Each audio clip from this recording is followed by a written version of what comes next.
오늘 함께 보실 하나님 말씀은 요한복음 2장 1절에서 12절 말씀으로 결핍을 채우시는 핵심 요소라고 하는 제목으로 우리 함께 은혜의 말씀을 나누도록 하겠습니다. 네, 여러분, 한 회사에서요 신입사원을 모집하게 되었습니다. 수많은 지원자들이 몰려들었다고 하죠. 그런데 이 신입사원을 뽑는 그 시험장에 한 사람씩만 들어가는 거예요. 그 지원자들이. 그래서 한 사람씩 들어가서 보니 그 시험장 안에는요 사면이 유리로 되어 있대요. 그리고 그 유리에 작은 종이가 한 면씩마다 붙어 있었다고 합니다. 이 지원자가 그걸 잠잠하게 잘 보니 그 거울에 자기의 얼굴을 비춰보면서 거기에 붙어있는 질문지에 예 또는 아니요 딱 두 가지만 대답하면 되는 거였어요. 길게 대답할 것도 아니고 거기에 질문지에 있는 질문에 거울에 자신을 보면서 예 또는 아니요 라고 대답하는 거였어요. 자, 여러분이 지금 신입사원 지원을 한 지원자라고 가정을 해보시고 제가 그 질문을 할 때 여러분이 거울에 스스로 비추고 있다 라고 생각하면서 대답해 보셨으면 좋겠어요. 첫째 면에 이런 질문이 있었습니다. 이 사람은 정직합니까? 속으로 대답하셔야 돼요. 두 번째, 이 사람은 어떤 경우에도 거짓말을 하지 않습니까? 여러분 속으로 대답하고 계시죠? 네. 세 번째, 이 사람은 과연 신뢰할 만합니까? 마지막 네 번째, 만일 당신이라면 이 사람을 채용하겠습니까? 이 네 개의 질문이었어요. 자, 몇 개가 예고 몇 개가 아닐까요? 자, 이러한 네 가지 질문으로 시험을 치룰 때 시험을 치르는 이 사람들이 참 당황하기도 했지만 그 질문에 아주 당당하고 그리고 멋지게 대답을 하고 나왔다고 합니다. 얼마 후 드디어 이 시험에 대한 합격자 발표가 있는 날 몇 명이 합격했을까요? 딱 한 명이 합격했대요. 근데 그 합격을 맛본 사람에게 당신 뭐라고 대답했길래 그렇습니까? 라고 했더니 네 개의 질문에 대한 답에 다 아니요 라고 대답했다는 거예요. 여러분, 그렇습니다. 이 회사는 정직한 사람, 즉 자기의 부족함을 솔직하고 담담하게 고백할 수 있는 용기 있는 사람을 원했던 거예요. 근데 여러분, 이 예화에서요 하나의 오류가 있어요. 그 오류가 뭐냐면 어떤 사람들은 자기 자신을 미워하거나 또는 자기 자신을 지나치게 비하할 때가 있어요. 그것이 옳으냐? 아니죠. 또 반대로 자신을 지나치게 과신하거나 우쭐대며 교만한 사람들이 있어요. 그 역시도 아닙니다. 여러분은 어느 쪽에 속해 계십니까? 여기서 중요한 것은 자아증오, 자아비하도 바람직하지 못하지만 자기 과신, 자기 과장은 더욱더 바람직하지 못합니다. 왜냐고요? 전자보다 후자가 주변 사람들에게 미치는 피해가 엄청나게 크기 때문입니다. 그렇다고 해서 둘 중에 하나가 옳으냐? 라고 할 때면 그것도 아니에요. 그러면 여러분은 이제 물음표가 생길 거예요. 아니, 그러면 어쩌란 말이냐? 성도에게는 분명한 해답의 길이 있습니다. 세상에서는 때로는 이쪽이 답인 것 같고 때로는 저쪽이 답인 것 같아요. 또 그러한 답들을 요구합니다.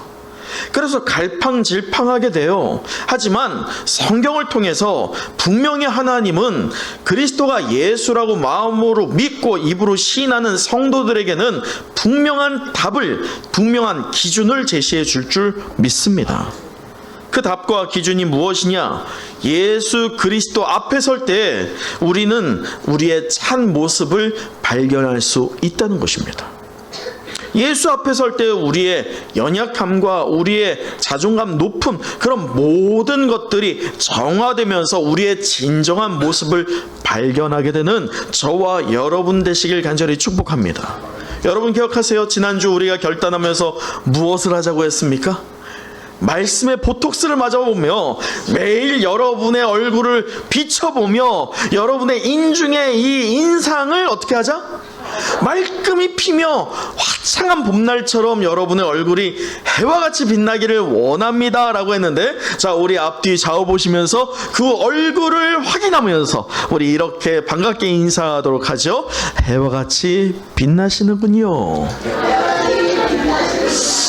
좀 더 웃어도 좋을 것 같습니다. 사랑하는 은성의 영가족 여러분, 그래요, 우리가 해와 같이 빛난다 라고 할 때 이 말씀을 통해서 은혜 얻은 성도는 말씀의 보톡스로 우리의 인상이 펴지는 것만이 아니라 주변 사람들을 기쁘게 하는 은혜의 원천되는 저와 여러분 될 줄 믿습니다. 여러분, 우리가 이때까지 요한복음 1장을 나누면서요, 사도 요한은 세례 요한과 또한 예수님의 제자들을 통해서 예수 그리스도가 과연 누구냐라고 하는 그 증언들을 통해서 우리에게 예수님이 이런 분이시구나를 깨닫게 한 바가 있습니다. 사도 요한은 이제 2장, 특히나 오늘 본문을 통해서요, 오늘 본문은 이 요한복음에 아주 특이점이 하나가 등장합니다. 그래서 사도 요한은 이 요한복음에만 드러나는 이 특이점을 사용하여서 오늘 우리에게 예수가 누군지를 또한 깨닫게 하고 있어요. 여기서 요한복음만이 갖고 있는 특이점이 무엇이냐면 7가지의 표적들입니다. 뭐라고요? 7가지. 몇 개요? 7가지의 기적들이에요? 여기에서 특이점이라고 한 이유가 뭐냐면, 자 보세요. 그 7가지의 표적들을 제가 한번 나열해 드릴게요. 첫째가 뭐냐면 2장에 나와 있는 오늘 본문에 가나의 혼인잔치에서 물을 포도주로 변화한 사건입니다. 또 두 번째가 무엇이냐면 요한복음 4장에 있는 이 고간의 아들을 치유하신 사건입니다. 세 번째는 5장에 기록되어 있는 베데스다 못에 있는 38년 된 병자를 치유하신 사건이에요. 네 번째는 6장에 있는 5,000명을 먹이신 것이고, 6장에 있는 5번째는 물 위를 걸으심, 9장에는 6번째에는 소경을 치유하심, 마지막 7번째는 11장에 있는 나사로를 부활시킴의 사건이에요. 여러분, 그런데 공간복음에서는 이 7가지와 같은 사건들을 놓고 뭐라고 표현했는지 아세요? 기적 또는 이적이라고 표현했어요. 그런데 오늘 보세요. 오늘 11절 우리 같이 한번 읽어보도록 할까요? 시작. 예수께서 이 첫 표적을 갈릴리 가나에서 행하여 그 영광을 나타내심에 제자들이 그를 믿느니라. 여러분, 말씀을 보면 기적이라고 하는 말을 안 써요. 마태, 마가, 누가, 곧 공간복음은 예수님의 이러한 행위들을 기적 또는 이적이라고 표현을 했지만, 요한복음에서만큼은 사도 요한은 유독 어떤 단어를 써요? 표적이라고 하는 단어를 쓰고 있어요. 여기는 분명한 의도가 담겨져 있습니다.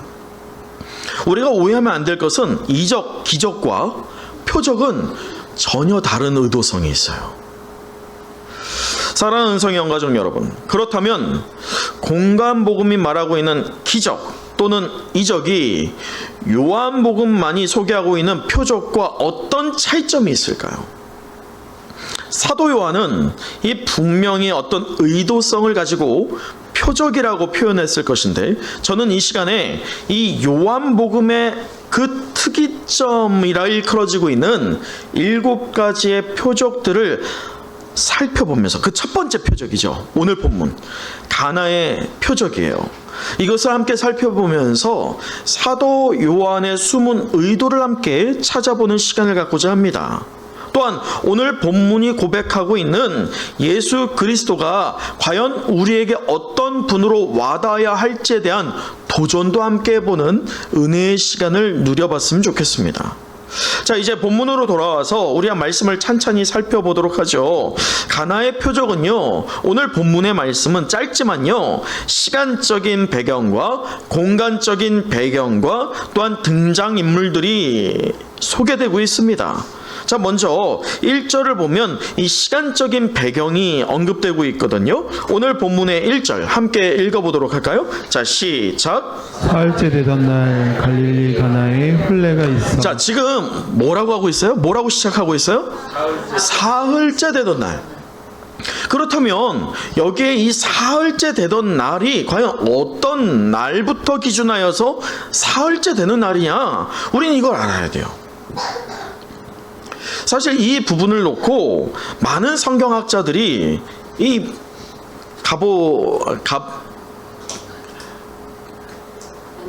뭐라고요? 갑론을 봐. 요즘에 참 단어가 생각이 잘 안 나요. 갑론을박을 했는데, 사실 많은 부류의 성경학자들이 해석하는 게 뭐냐면, 우리 1장 44절에 보면 예수님의 제자들 가운데 빌립이 누구를 전도했어요? 보세요. 성경을 보면 누구예요? 누구를 전도해요? 나다나엘. 곧 나다나엘이 누구라고 했습니까?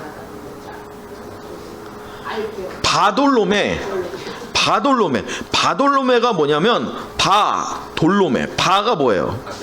아들, 돌로메의 아들이에요. 바돌로메의 본명이 뭐냐면 나다나엘이에요. 그래서 이게 두 가지로 쓰여집니다. 우리도 또 베드로도 또 다른 이름이 있잖아요. 뭐예요? 우리가 그 성경을 보면 누구의 아들? 시몬이라고 해요? 요한의 아들 시몬이라고 해요. 바요한이에요. 그게 베드로의 이름이기도 합니다. 그런 식으로 표현하는 것처럼 이 나다나엘 곧 바돌로메를 만났었죠. 그래서 바돌로메와 어떤 일이 있었어요? 자, 보세요. 우리 1장 46절 함께 읽어보도록 할까요? 1장 46절 시작. 나다나엘이 이르되 나사렛에서 무슨 선한 것이 날 수 있느냐. 빌립이 이르되 와서 보라 하니라. 네, 나다나엘이 무슨 선한 것이 저 나사렛에서 날 게 있겠어 라고 한 말에 대해서 빌립이 와 보라 했을 때 예수 그리스도를 만나고 이 나다나엘조차도 예수의 제자가 되었던 그 사건이 있은 후 사흘째. 이게 이제 대부분 학자들이 보는 1차 해석입니다. 또는 더 넓게는 어떻게 해석할 수 있냐면, 우리가 1장 29절에 보면 이 세례 요한이 요단에 있을 때에 요단강에 누가 나오고 있어요? 예수님이 나오셔요. 그리고 세례 요한으로부터 예수님께서 무엇을 받습니까? 물세례를 받죠. 그렇게 물세례를 받은 후 사흘째로 해석이 되기도 합니다. 그러나 중요한 것은 뭐냐면, 아주 더 중요한 것은 이 사흘째가 언제냐가 중요한 게 아니에요. 그 어떤 시점이냐가 중요한 게 아니라 예수님께서 이 광야에서 나타내신 때로부터 사흘째가 언제인지 모르지만 최소한 그 일주일도 채 안 되는 시간 동안에 가나에 오셔서 하나의 표적을 드러내셨다. 이것을 기억하시면 돼요. 예수님의 활동이 이제 막 시작하자마자 바로 첫 번째 사건이 바로 이 가나에서 있었던 사건입니다. 자, 두 번째, 이 공간적 배경을 이제 우리가 또 찾아보자면, 우리가 1절에서 본 것처럼 이 장소는 어디예요? 가나. 초콜릿이라고 하면 안 돼요. 가나는 공간복음에 소개가 될까요, 안 될까요? 안 나와요. 가나라고 하는 지역은 오직 요한복음에만 나옵니다. 그것도 여러 차례가 나와요. 2장, 그리고 4장, 그리고 21장, 이렇게 여러 차례 가나에 대해서 오직 요한복음만 소개합니다. 또한 이 가나는 나사렛으로부터요, 이 북동쪽으로 약 한 6km 정도 떨어져 있는 곳이에요. 고산지에 있는 곳입니다. 여러분, 나사렛에서 뭐 선한 게 있겠어? 라고 했던 나다나엘, 그 고백처럼 나사렛은 어떤 동네라고 했어요? 발달이 안 된 아주 작고 연약한 지방도시였어요. 그런데 그런 나사렛에서 북동쪽으로 6km에 있는 가나라고 하는 동네 역시나 오히려 더 산지에 있으면서 나사렛과 비교해 볼 때 어떨까요? 최소한 비슷하다, 아니면 더 낙후됐다 라고 볼 수 있는 게 가나예요. 그러니 사실은 우리가 앞서 살펴보았던 것처럼 나다나엘이 나사렛에서 무슨 선한 게 나오겠어라고 했던 그 비하했던 말을 했던 나다나엘의 고향도 나사렛과 못지않다, 그만큼 연약한 도시다 라고 볼 수가 있습니다. 그러면 우리가 여기에서 좀 궁금해요. 뭐냐면, 여러분, 예수님이 광야에서 40일 시험을 이기시고 처음 이 땅에서 이제 공생애가 시작됩니다. 그리고 첫 번째 표적을 드러내고 있는 사건이 오늘 말씀에 소개되고 있거든요. 여러분, 이왕 첫 번째라고 한다면 어떻게 돼야 돼요? 첫 번째는 굉장히 의미 있어요. 첫 번째는 기념비적입니다. 그러니 이왕 첫 번째라고 할 때면 우리 사람의 생각으로는 어떻게 첫 번째가 드러나야지 좋을 것 같아요? 화려해야죠. 뭔가 그럴듯해야죠. 소위 가나라고 하는 누구도 알아주지 않는 그 작은 동네가 아니라 어떤 곳?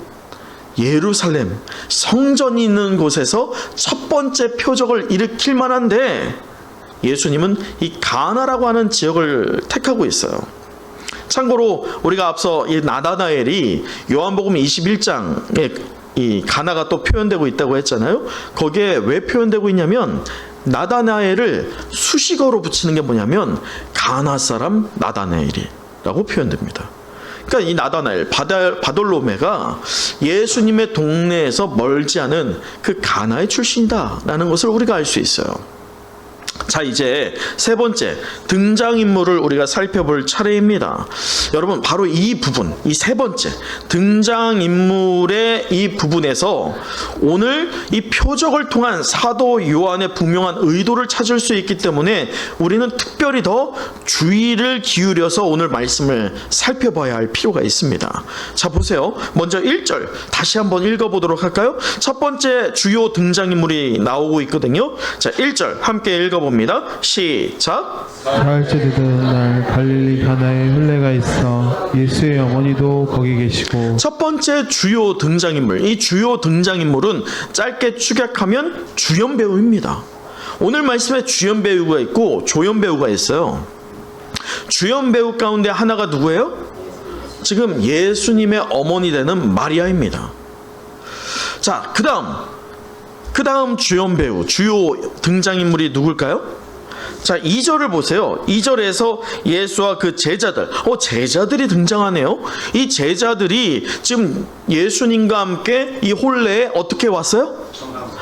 초청을 받았어요. 그래서 오게 된 거예요. 자, 이들이 주요 등장인물이냐? 아니에요. 오늘 말씀에 조연 배우들이 있다고 했어요. 그 조연 배우는 오늘 2절에 나오고 있는 제자들, 또 9절에 소개되고 있는 연회장입니다. 이들은 주연 배우가 아니에요. 조연 배우예요. 어떤 주연 배우를 더 돋보이게 하는 것입니다. 그렇다면 두 번째 주연 배우가 누구일까요?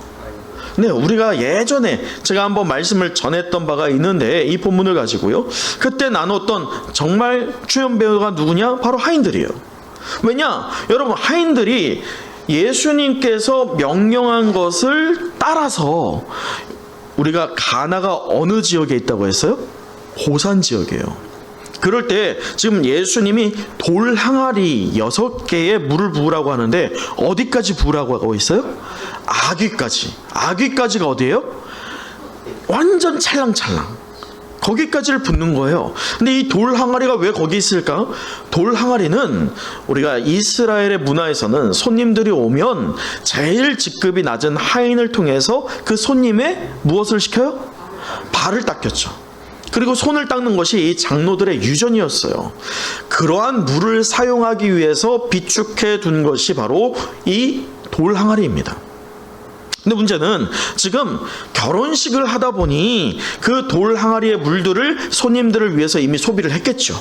그 돌 항아리가 비어 있는 거예요. 그럴 때 그 돌 항아리의 물을 어떻게 가져와야겠어요? 산 아래에서 내려가서 퍼서 가지고 올라와야 돼요. 이게 여러분 잘 보셔야 돼요. 이 두 번째 인물들, 그 하인들의 입장에서 보면 지금 당면한 문제는 어떤 문제입니까? 무슨 문제가 생긴 거예요? 포도주가 떨어졌어요. 그러면 여러분 포도주가 떨어졌으면 뭘 해야 돼요? 포도주를 빨리 만들든지 아니면 사오든지 아니면 빌리든지 어떤 식이 되었던 야 너희들 빨리 지방 곳곳에 가가지고 포도주를 싹 긁어와. 이게 빠르지 않아요? 근데 지금 예수님은 어떤 명령을 내요?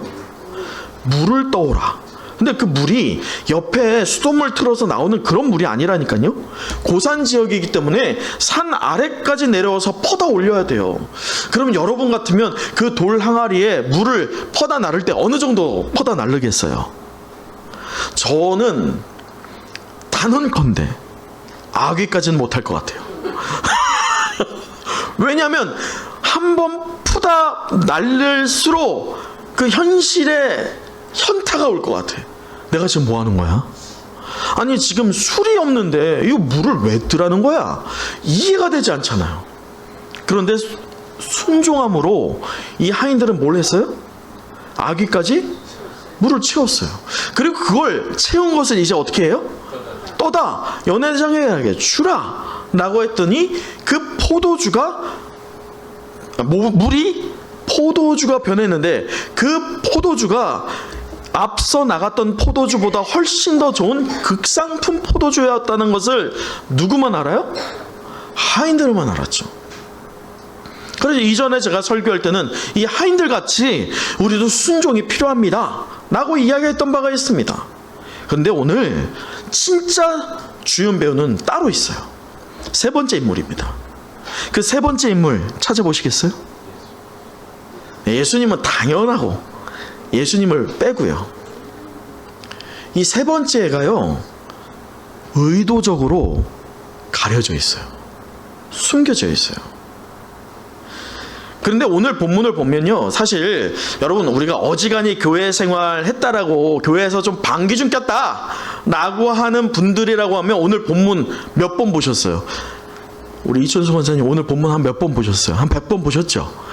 설교 몇 번 들어보셨어요? 못해도 한 50번 들어보지 않았을까? 1년에 한 번은 들어보지 않을까요? 그만큼 흔하게 우리가 설교를 듣는 본문입니다.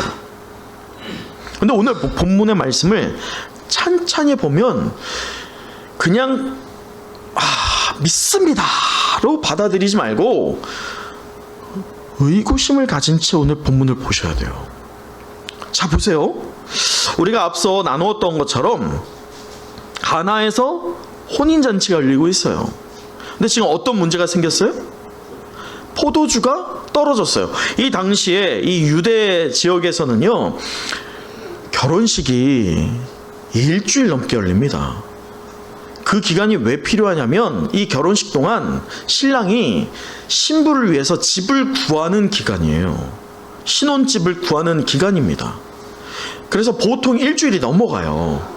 길게는 한 달까지도 한다고 합니다. 그런데 이 한 달 동안 그 흥을 돋구는 부분에서 무엇이 있어요? 포도주가 있는 거예요. 여러분 오늘 본문을 보면서 어떤 분들이 봐 오늘 본문에 이거 허락하고 있잖아. 네, 그렇게 받으세요.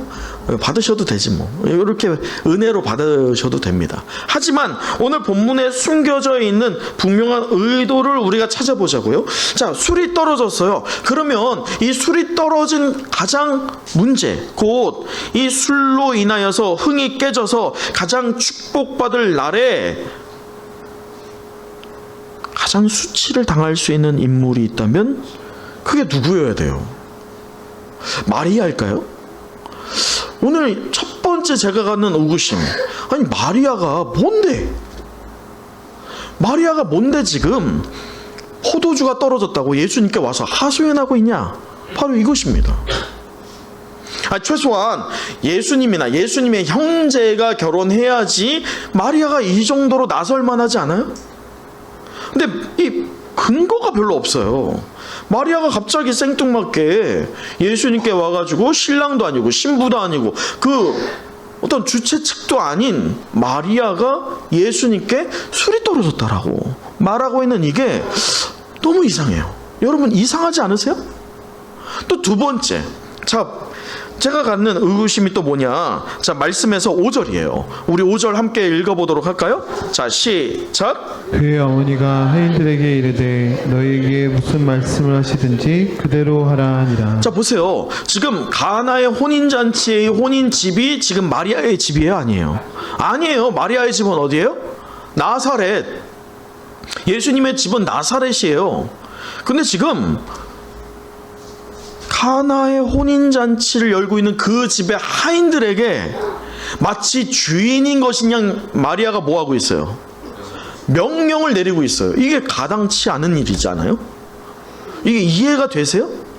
아니, 남의 집에 가가지고 남의 하인들한테 명령을 해보세요. 그 하인들이 뭐라고 하겠어요?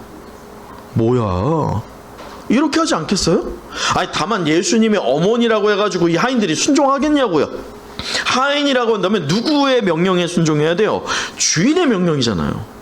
근데 지금 하인들이 이 마리아의 명령을 받고 움직이고 있다는 거예요. 이게 또 제가 갖는 의구심입니다. 이 마지막 의구심이 뭐냐면 예수님께서요, 자 7절 보세요. 7절에 뭐라고 하냐면 항아리에 물을 채우라 하신즉 아기까지 채웠어요. 그리고 이 하인들에게 8절 이제는 떠서 연회장에게 갖다 주라 했습니다. 그랬더니 성경을 보면 자 9절 우리 또 같이 읽어볼까요? 9절이에요. 시작. 연회장은 물로 된 포도주를 맛보고도 어디서 났는지 알지 못하되 물 떠온 하인들은 알더라. 연회장이 신랑을 불러. 자, 지금 말씀에서 보면 물 떠온 하인들은 알죠. 당연히 자기들이 저 밑에서부터 끌고 왔던 그 물을 떠서 주니 포도주가 바뀐 것을 바로 눈앞에서 실시간으로 보았던 것이 하인들이에요. 세 번째 저의 의구심은 과연 하인들만 봤을까? 하인들만 알았을까? 이것입니다. 왜냐면 오늘 하인들만 알았으면 성경에 기록하면 안 되지. 하인들만 아는데. 자, 이 세 가지 의문을 가지고 오늘 말씀을 저는 묵상을 해봤어요.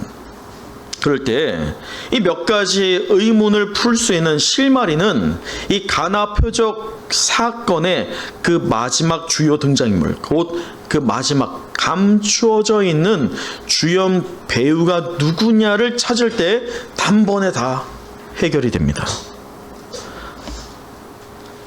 알고 싶으세요? 네. 우리 한 번씩 찾아보자고요. 그 실마리를 말이죠. 자, 보세요. 혼인잔치를 열고 있는 이 가나, 사실 이 전승에 따르면 그 혼인잔치를 열고 있는 가나의 혼인잔치 집의 주인이 누구냐? 살로메입니다. 살로메는 누구냐면 예수님의 언니, 예수님의 어머니 마리아의 언니예요. 살로메. 그럴 때 혼인잔치의 흥이 돋우어줄 이 포도주가 떨어진 일에 발생된 결핍과 공경이 남의 일이에요? 마리아에게? 가족의 일이에요. 그러니 나설 수 있는 거예요. 근거가 돼요. 두 번째, 그럼 하인들에게 명령할 수 있어요? 없어요? 있어요.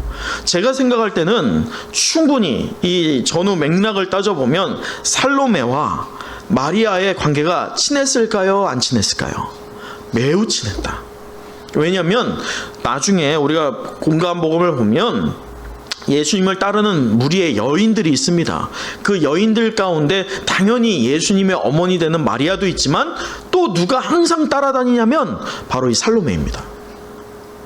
근데 이 살로메의 남편의 이름이 무엇이냐? 세데베입니다. 세데베. 자, 이제 힌트가 점점 많아졌어요. 세데베에게는 두 아들이 있습니다.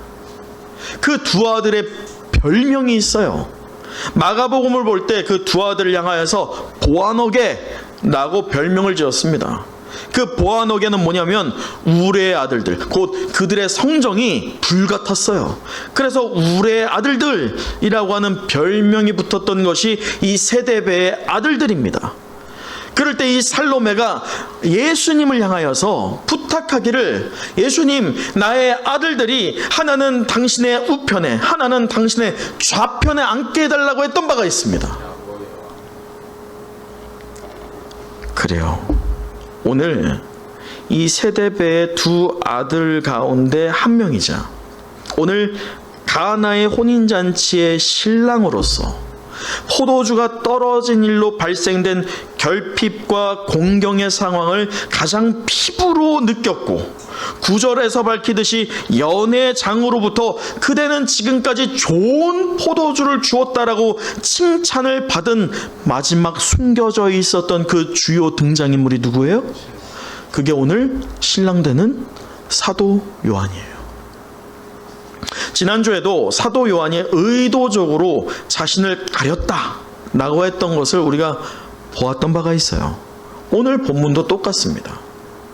그러니 이 가나의 표적 사건은 12 제자 중에 누가 가장 정확하게 알 수 있어요?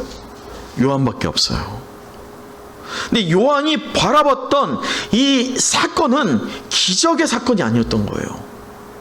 요한은 피부로 와닿게 느꼈던 이 사건이 한낱 그냥 물이 포도주로 변했다, 아 기적이구나, 기적이잖아요, 기적이구나, 이렇게 보지 않았다는 거예요. 그래서 표적이다 라고 쓰여진 것입니다. 여러분, 이게 무슨 말이냐? 다만 물이 포도주로 바뀐 것이 아니라 하나님을 떠나서는 이 제한된 모든 자원 가운데 결핍과 공경이 있다는 거예요. 하나님을 떠나서는 아무것도 채워줄 수 없다는 것을 사도 요한은 깨달은 거예요. 그래서 기쁨을 잃은 인간의 그 실존을 보여주고자 오늘 이 가나의 표적 사건을 의도적으로 기록하고 있는 것입니다.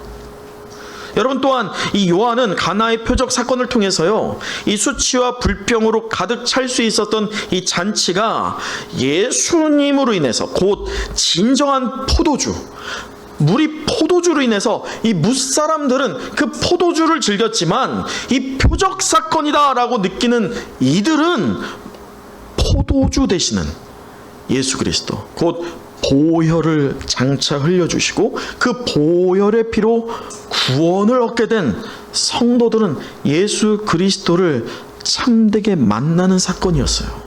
또한 이 사건은요, 다만 물이 포도주로 변한 것만이 아니라 신랑인 사도 요한이 있었지만 진정한 신랑 되시는 예수 그리스도가 아니고서는 이 슬픔과 그 사람의 빈곤과 연약함이 절대적으로 채워질 수 없다는 것을 사도 요한은 깨달음 안에서 이것이 예수 그리스도가 누구인지를 드러내는 표적으로 우리에게 기록하고 있는 것입니다. 사랑하는 성령 가정 여러분, 오늘 말씀에서 이 역사의 중심에 계시던 예수님께서요, 오늘 저와 여러분과 함께하고 있는 분이실 줄 믿습니다. 아멘, 아멘. 우리의 결핍과 공경과 수치와 불평을 참 기쁨으로 바꿔주실 분이 있다면 누구예요? 진정한 포도주와 참된 신랑 되시는 예수 그리스도일 줄 믿습니다. 할렐루야. 여러분, 말씀을 마칩니다. 오늘 우리는 이 요한복음 시리즈의 그 4번째 시간으로 결핍을 채우는 핵심 요소라는 제목으로 은혜의 말씀을 나눴는데, 마지막으로 우리 12절 함께 읽어보도록 하죠. 12절입니다. 시작. 후에 예수께서 그 어머니와 형제들과 제자들과 함께 가버나움으로 내려가셨으나 거기에 여러 날 계시지는 아니하시니라. 사랑하는 은성의 가족 여러분, 우리의 인생 잔치에 여러분은 누구를 주인공으로 모시고 계십니까? 오늘 사도 요한은 그가 생생하게 체험한 예수 그리스도를 단 한순간도 잊지 않았던 것 같아요. 그는 그 단회적인 사건이었지만 그 사건이 강렬하게 그의 인생에 각인되었을 겁니다. 여러분, 그것처럼 예수가 그리스도라고 믿음으로 고백하는 성도에게 예수 그리스도는 절대로 희미할 수가 없어요. 그의 이름 말고 다른 이름이 예수 그리스도의 자리에 대체될 수 없을 줄 믿습니다. 예수님이 없는 인생의 빈자리는 이 세상 무엇으로도 절대로 채울 수 없다는 것을 깨닫는 여러분 되시길 간절히 소망합니다. 진정한 포도주 되시고 참 신랑 되시는 예수 그리스도와 함께함으로 최고의 축복을 누리는 여러분 되시길 간절히 소망합니다. 또한 이제 구정 연휴가 시작되었어요. 우리가 구정 연휴를 통해서 예배가 마치고 나면 이제 일가 친척들을 만나러 갈 것입니다. 그럴 때 우리가 앞서 나눈 것처럼 복음의 보톡스를 맞고 얼굴이 활짝 핀 채 참 신랑이자 진정한 포도주 되시는 예수 그리스도를 통해서 여러분의 관계 가운데, 또한 그 구정 연휴에 만나는 모든 사람들에게 있는 그 결핍과 공경의 상황이 역전되는 은혜를 여러분을 통해서 선포되고 증언되는 아름다움이 있기를 간절히 축복합니다.